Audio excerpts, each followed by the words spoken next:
अस्सलामु अलैकुम वरहमतुल्लाहि वबरकातुहू। वो ज़्यादा टाइम नहीं लूँगा, 10 मिनट में मेरी बात ख़त्म करूँगा। असल तो मकसद ये है कि हमारी ज़िंदगी में फ़िक्रों को उभारा जाए। हमारे अंदर भावनाएं बहुत है और देखा जाए तो मोहब्बत भी बहुत ज़्यादा है हुज़ूर पाक सल्लल्लाहु अलैहि वसल्लम से ताल्लुक़ से बात करें। लेकिन ज़िंदगी के जो इतने साल मैंने लगाए, अभी सोशल फील्ड में आपसे ज़्यादा ये सियाब तो जानता है, तो बहुत सारी चीज़ें सीखने को मिली, समाज को भी समझना मिली। तो उसके बाद मुझे ये समझ में आया कि बहुत सारे लोग 12 रबीउल अव्वल के दिन अल्लाह के रसूल के मोहब्बत का दावा करते हैं और उसके दीगर दिनों में यानी कि दूसरे दिनों में लोग मोहब्बत तो रखते ही, लेकिन जैसे समझ लो कि कोई अगर गैर मुस्लिम है जो मुसलमानों को बाकायदा टारगेट करते हुए, अब बात थोड़ी खुलासे से मैं जो मकसद है वो समझाना चाहता हूँ। मुसलमानों को बाकायदा टारगेट करते हुए, इस्लाम को टारगेट करते हुए, कुरान को टारगेट करते हुए जो निवेदन देते हैं मुसलमान के खिलाफ, कौन? गैर मुस्लिम। बाकायदा प्लानिंग हो रहा है, वो तो समझ रहे हैं। तो उसको समझकर मुसलमान भावुक तो हो जाता है, होता है कि नहीं? भावना ये क्या लग गया, ये होता है। उसके अलावा एक तबका वो भी है समाज में कि जो किसी न किसी फील्ड में समझो का मानो अपने परिवार की रोजी रोजगार के लिए कमाने जाता है, नौकरी के लिए।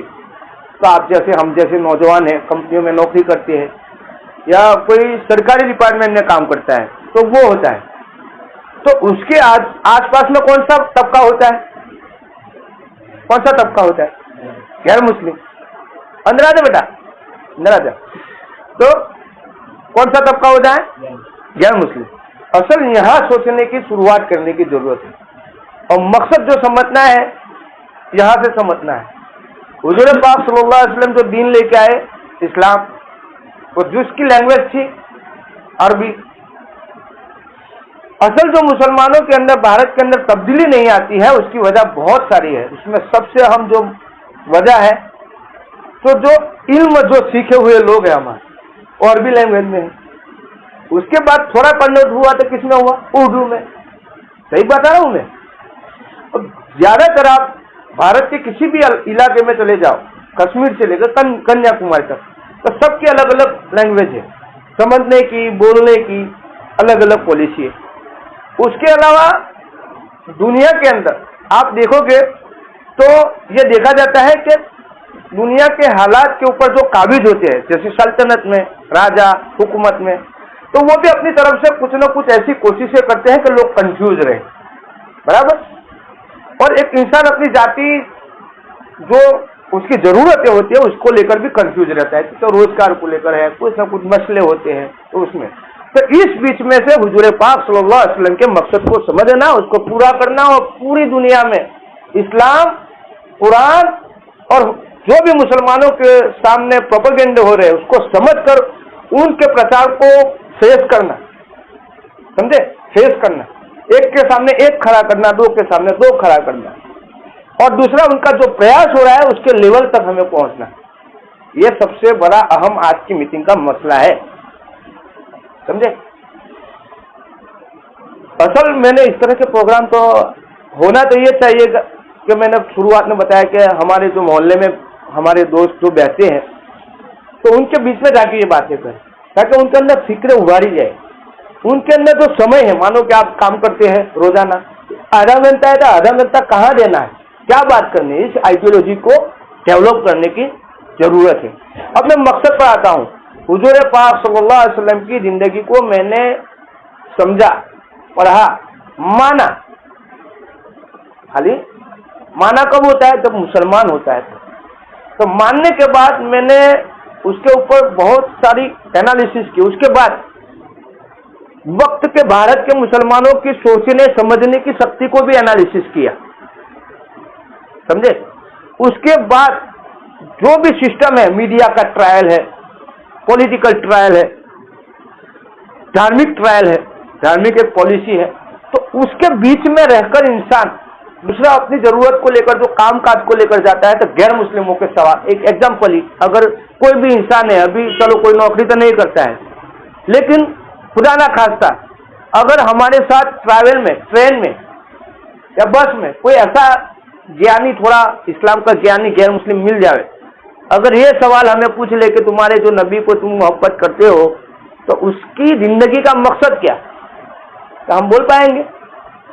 बोलो भाई, नहीं बोल पाएंगे। तो ये कमजोरी है कि नहीं? इस पर सोचना चाहिए कि नहीं? सोचना भी उस तरीके से कि उसकी मंजिल तक पहुंच सके। जैसे अगर हमें यहाँ से बॉम्बे जाना है, उधर की ट्रेन में बैठ जाएंगे तो उधर पाएंगे बॉम्बे वाले, दिल्ली की ट्रेन में जाएंगे तो कोई भी कॉन्सेप्ट को पूरा करने के लिए मैंने ये समझा है मुसलमानों की बहुत सारी कमजोरी है, खूबियां भी है लेकिन कमजोरी ज्यादा है। कैसे कि जैसे जैसे भारत के मुसलमानों के सामने परिस्थितियां विपरीत होती गई, यानी कि इतनी साजिशों में गिरता गया, उसका प्लानिंग करता नहीं, उसका प्लानिंग उसने नहीं किया, जिसकी वजह से आज ज्यादातर नौजवान तबके के पास मिशन नहीं है। आज लोग बोलते हैं कि मुसलमानों के नौजवानों के पास तबके, जो नौजवान तबका उसके पास मिशन नहीं है। तो मिशन इसलिए नहीं है क्योंकि वो नौजवान तबके पास कोई गया ही नहीं है समाज के लिए, दीन के लिए गया है सब। समझे मेरी बात? गलत है तो सही है। दीन की दावत देने के लिए आपके पास सब आए, लेकिन समाज की, और वो भी ऐसी व्यवस्था के जो दीन के साथ जोड़ती हो, ऐसी व्यवस्था की दावत लेकर कभी कोई आया है आपके पास? मैं तो अपने आप को नहीं, मैंने जितना जहां जा सकता हूं मैं पहुंचा हूं, लेकिन हमारे पास कोई ऐसा आया नहीं है। तो ये कमी है। और दूसरी जो कमी ये है जो हमें शर्म में डाल सकते हैं, कौन सी, कि अगर ट्रैवल में अगर कोई ऐसा गैर मुस्लिम मिल जाए और सवाल कर देवे 2-4, तो हम क्या फेस कर पाएंगे उसको? उससे भी आगे जाने की जरूरत है। तो इंशाल्लाह दूसरी मरतबा इसके ऊपर चर्चा करेंगे, लेकिन मैं आज जो कॉन्सेप्ट आपको समझाना चाहता हूं कि हुजूर पाक सल्लल्लाहु अलैहि वसल्लम की जिंदगी जो लेके आए थे, वो मकसद, उसको हमारी जिंदगी में समझने के साथ उसके अंदर जाते हुए हमारी जिंदगी को बदलना है। तो वो बहुत आसानी से समझा देता हूं। मैंने जो समझा है वो 5 चीजें लेके आए। कौन सी 5 चीजें? और वो चीजें ऐसी हैं कि आज की इंसानों की और मुसलमानों की जरूरत है। वो चीजें सीखने के बाद आप अगर कहीं पर भी बोलोगे तो इंशाल्लाह जो अल्लाह के नबी की उम्मती होने का जो फर्ज आपके ऊपर है, वो आप उसका हक अदा कर पाएंगे। समझे? तो इसमें आसानी हमें हमारी लैंग्वेज में, क्योंकि हम रोज मिलते हैं, गुजराती में होता है, हिंदी में होता है। तो यहाँ हिंदी में इसलिए बात हो रही है क्योंकि हमारे ये बिहार के मित्र हैं, और हिंदी में बोलना चाहिए क्योंकि हमारी मातृ लैंग्वेज हिंदी है, ताकि हम कहीं पर भी सफर करें तो हम उस बात को फेस कर सके। तो अल्लाह के रसूल की जिंदगी 5 मकसद को लेकर आई थी, पूरी मानव जाति को लेकर। अभी तक जो चर्चा हुई सिर्फ मुसलमानों को लेकर हुई है, लेकिन मकसद था मीटिंग का कि पूरी मानव जाति को लेकर अल्लाह के रसूल की जिंदगी का क्या योगदान है, क्या मकसद था, क्या देके गए थे, वो चीज छोड़ने वाली है।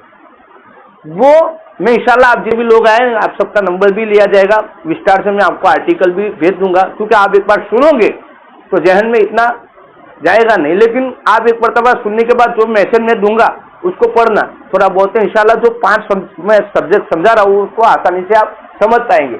और ये सब्जेक्ट ऐसे हैं हमें हर जगह बोलने हैं, मुसलमानों में भी और गैर मुस्लिमों में। तो पहला नंबर का जो कॉन्सेप्ट अल्लाह के रसूल लेके आए थे पूरी मानव जाति के लिए, इक्वलिटी। क्या? एकता, इत्तिहाद। जो 1500 साल पहले जो काला गोरा, राजा प्रजा, नस्बवाद, कसबवाद, जातिवाद, ये जो पूरी सिस्टम थी उसको खत्म कर दिया, सबको एक मानव विचारधारा के साथ जोड़ा। किसने? मोहम्मद सल्लल्लाहु अलैहि वसल्लम। पहला ये समझने का। दूसरा कॉन्सेप्ट अल्लाह के रसूल सल्लल्लाहु अलैहि वसल्लम ने इंसानों को जोड़ा, अधिकार दिया। व्यवस्था नहीं थी, अधिकार नहीं थे, औरतों के, बच्चों के, बूढ़ों के, कोई किसी के अधिकार नहीं थे। साथ में अधिकार के साथ कानूनी व्यवस्था भी दी। समझे? आज जो पूरी इंडिया में चल रहा है तो क्या है? कानूनी व्यवस्था है नहीं है, उस पर इंशाल्लाह कभी बात करेंगे। लेकिन दूसरा क्या दिया? अधिकार और कानून। पहला क्या? इक्वलिटी, इत्तिहाद, एकता, और दूसरा है अधिकार और कानून, जो आज की जरूरत है कि नहीं। तीसरे नंबर का जो कॉन्सेप्ट अल्लाह के रसूल सल्लल्लाहु अलैहि वसल्लम ने जो दिया, वो इंसान को समर्पित किया। किसका समर्पित? उस खालिक का, उस मालिक का जिसने पूरी कायनात बनाई, जिसको वो उसको मानता है। जो हम मानते हैं दूसरे नहीं मानते, लेकिन उसको कह सकते हैं कि जिसने पूरी दुनिया को बनाया उसको समर्पित किया। कि जो भी करेगा उसकी रजा के लिए, दोस्ती करेगा, दुश्मनी करेगा किसके लिए? उसके लिए। किसी से अच्छा ताल्लुक करेगा किसके लिए? उसके लिए। कोई भी काम करेगा किसके लिए? उसके लिए। तो समर्पित बनाया, क्या बनाया? डेडिकेटेड किया अल्लाह के रसूल ने। पहले से कह देता हूं, पहला क्या किया? इक्वलिटी, दूसरा अधिकार और कानून, और तीसरा समर्पित किया।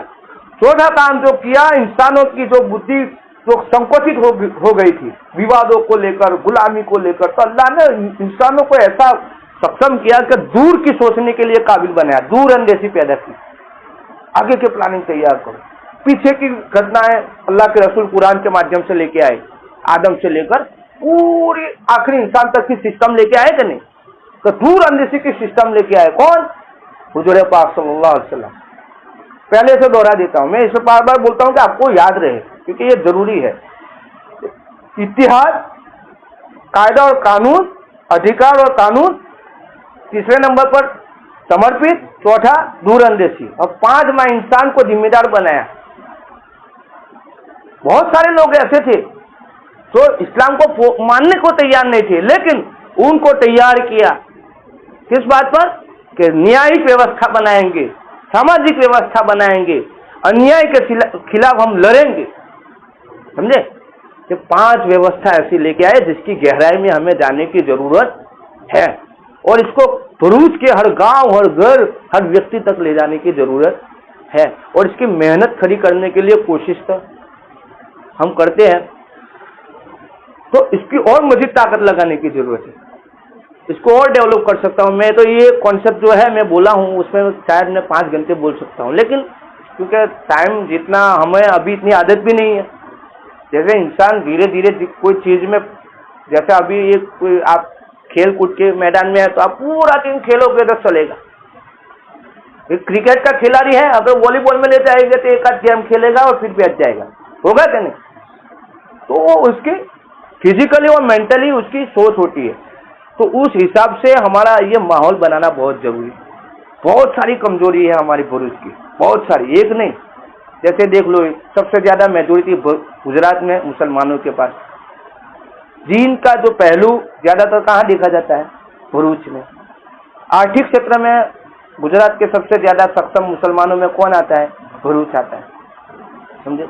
फिर भी ऐसी ऐसी परिस्थिति है कि मैं अब थोड़ा हट के बता देता हूं कि यहाँ भरूच के अंदर कोई सोशल मीडिया में एक लड़का अगर किसी रवीश कुमार नाम के पेज पर किसी ने कोई पोस्ट की है, उसको खाली शेयर करता है, तो उसके अगेंस्ट में एफआईआर होती है, रातों रात पुलिस उसको उठा लेती है, पुलिस स्टेशन में डाल देती है। दूसरी तरफ ऑपोजिट में परिस्थिति ये है कि प्रकाश मोदी जैसा व्यक्ति, जो उसका मैसेज आप लोगों ने पढ़ा होगा, तो उसके खिलाफ हमारी सामाजिक जो भी दावेदारी लोग करते हैं, कमजोरियां बहुत है, इंशाल्लाह कभी उस पर बात करेंगे। लेकिन कितनी, तकरीबन 15 जगह पर एफआईआर करवाई, कुछ हुआ नहीं, तो ये कमजोरी है कि नहीं? लोकतांत्रिक देश में, यानी कि प्रजातंत्र में, वो समाज बलवान होता है जिसके पास आइडियोलॉजी होती है, जिसके पास सामाजिक शक्ति होती है। कौन बलवान होता है, ताकतवर कौन होता है? जिसके पास आइडियोलॉजी है। संख्या महत्व नहीं रखता है। पूरे भारत में अगर किसी ने पूरे सिस्टम को काबिज किया है तो किसने किया? ब्राह्मणों ने। 3% हमसे तो 5 गुना कम है। हमारी 16, 17, 18 बोला जाता है, वो 4-5 कम है। फिर भी और एक सामाजिक ढांचे को पकड़ के अपनी तरफ पकड़ कर रखना, ये सारी सिस्टम है, इसको अप्लाई करने की जरूरत है। बहुत सारी ऐसी चीजें हैं जिसको और आगे ले जाने की जरूरत है। तो आप तमाम साथी जो अपना लेके यहाँ पर आए, तो मेन मकसद ये था कि अब हमें जरूरत ये है कि हमारे आसपास के लोगों के साथ हम दोस्ती करें। तो किसके लिए करें? किसके लिए करें? अल्लाह के लिए। कोई भी काम करिए, धीरे धीरे आएगा, इससे इंसानों में बदलाव आएगा। ये 5 चीजें ऐसी हैं कि जो इंसानों में बदलाव देके अल्लाह के रसूल थे। बाकी आप हजरत उमर के बारे में बयान सुनते होंगे कि उनको खुद कहते हैं कि मैं इस्लाम लाने से पहले जाहिल था, कुछ आता नहीं था, लेकिन इस्लाम वो तासीर रखता है कि इंसान को बदलकर सबसे बेहतर इंसान बना सकता है, लेकिन उसकी तरफ जाना पड़ेगा। आप यहाँ भरूच रेलवे स्टेशन पर गए हैं, एक ट्रेन में बैठते नहीं है, टिकट तो ले ली है, समझे, टिकट ले ली है, लेकिन बैठे नहीं है, और खाप देखते हैं बम्बे पहुंच गया। ये हमारी हालत है मुसलमान। हम तो ये समझते हैं कि हमारे जो खानदानी पूर्वजों का जो धर्म मिला है, सलमान मिल गया, हम मुसलमान है। मुसलमान होना आसान है, लेकिन उसकी राह पर चलना सबसे बड़ा मुश्किल काम है। तो ये सारी चीजें इसलिए डिबेट हो रही है कि हम लोग, ये हमारे दोस्तों में आप लोग चर्चा करें कि हम इस तरह के प्रोग्राम में गए थे, हमें चाहिए कि वक्त के हालात के हिसाब से हम हमारी चर्चाएं करें। अगर आपके नजदीक किसी भी इलाके में, भरूच में, कहीं भी कैसा भी प्रोफेशनल व्यक्ति होगा, इंशाल्लाह इस दावत को देने में हम सक्षम हैं। बोला हुआ दोस्तों के बीच में इंशाल्लाह ये चर्चाएं करेंगे, क्योंकि जितनी बातें आप सुनोगे उसके ऊपर आप आओगे धीरे धीरे, एकदम तो कोई आ नहीं सकता है। तो इसकी आप फिक्र करें, आप यहाँ तक आए, इसके ये मतलब है कि आपके अंदर कुछ न कुछ अल्लाह ने रखा है। बाकी बहुत सारे लोग हैं, घूमते हैं, कहीं कोई उधर होगा, कोई उधर होगा, है क्या नहीं। तो जितनी हम फिक्र करेंगे उतना हमारे पास आएगा। और ये फिक्र इसलिए है कि हमारी जिम्मेदारी अदा करनी है और हमारी आने वाली नस्लों के लिए एक सिस्टम बनाना है। और छोटा काम नहीं है, सालों लगते हैं। आरएसएस के बारे में आप पढ़ा है, कितने साल काम किए? बहुत साल। उससे पहले भी हमारी तंजीम थी जमीयत उलमा हिंद, उससे पहले की तंजीम तो 1918 में बनी, और ये जो आरएसएस है 1924 में बनी, 6 साल बाद। लेकिन पॉलिसी डिपेंड करती है। 18 और 6 साल के बाद 1918 में बनी जमीयत उलमा हिंद, और 1924 में बनी कौन? आरएसएस। तो ये चीजें समझनी पड़ेगी, संगठन समझना पड़ेगा, लोकतंत्र क्या है। आज पढ़े लिखे नौजवानों को मैं पूछता हूँ, जैसे हमारे इंजीनियर साहब, लोकतंत्र क्या है पूछते हैं, ऐसा बहुत सारे लोग मिले, प्रोफेसरों, वकीलों को मिला हूं मैं, समझा नहीं पाते, कमजोरी है। तो ये सारी फिक्रें कौन करेगा? हम लोग इतने पाकिस्त तो है नहीं हमारे, हाँ उम्मत ही है, लेकिन हम इतने बेहतर तो हो नहीं कि हमारे लिए फरिश्ते आ जाए। होगा ऐसा? तो फिक्र किसको करना पड़ेगी? हमें करनी। तो इसको अपनी जिंदगी का मिशन बनाओ। और इसमें अगर मेरी तरफ से कोई बात आपको समझ में ना आई हो तो इंशाल्लाह बैठिए, बताइए, कुछ गलती हुई हो तो सुधारेंगे। लेकिन ये जमा होना एक फिक्र है। बाकी मैं तो ये कहता हूँ घंटों तक चर्चा कर सकते हैं, हालत इतना खराब है क्या? देखिए आप हर हफ्ते में हमें मिलना चाहिए। हर हफ्ते में लड़के होते हैं तो चलो हर संडे को खेलने जाते हैं। हर हफ्ते में 1 घंटा अलग अलग समाज के बच्चे जमा हो, और जो अंदर के इख्तिलाफात है, फिरकावारी, जातिवादी, ये हमारे समाज में दिखता है, तू वोरा, तू दीवान, ये फलाना ठीक ना, इससे भी निकलने के लिए हमें कोशिश करनी पड़ेगी, वरना तुम्हारे लीडर कोई नहीं आएगा। टंके की चोट पे मैं बोल रहा हूँ, वो तो चाहते हैं कि तुम इसी में पड़े रहो।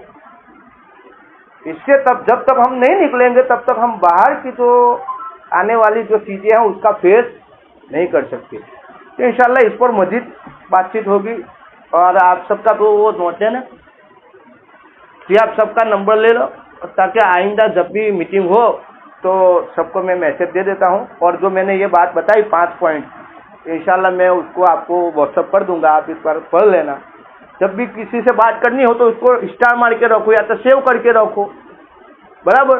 तो वो 5 कॉन्सेप्ट से आप बात करो गैर मुस्लिम से, कि हमारे नबी ऐसा नहीं कि तुमको ठोकते कि तुम इस्लामी कबूल कर लो। पूरी मानव जाति के लिए 5 चीजें लेके आए थे। इस्लाम ठोकने का नाम नहीं है, आप बताया जाता है मीडिया में, और पूरे सिस्टम हमें फेस करना पड़ेगा। इसके बहुत लंबी चर्चा है, ठीक है। 10:30 हो गए। इंशाल्लाह नेक्स्ट टाइम कभी, अभी ये संडे के बाद अगले संडे में इंशाल्लाह और एक मरतबा मीटिंग रखेंगे, तो इसमें और अलग चर्चा का विषय रखेंगे। तो आप लोग इसमें भी आइए और दूसरे साथियों को भी लाइएगा। जज़ाकुमुल्लाह खैर।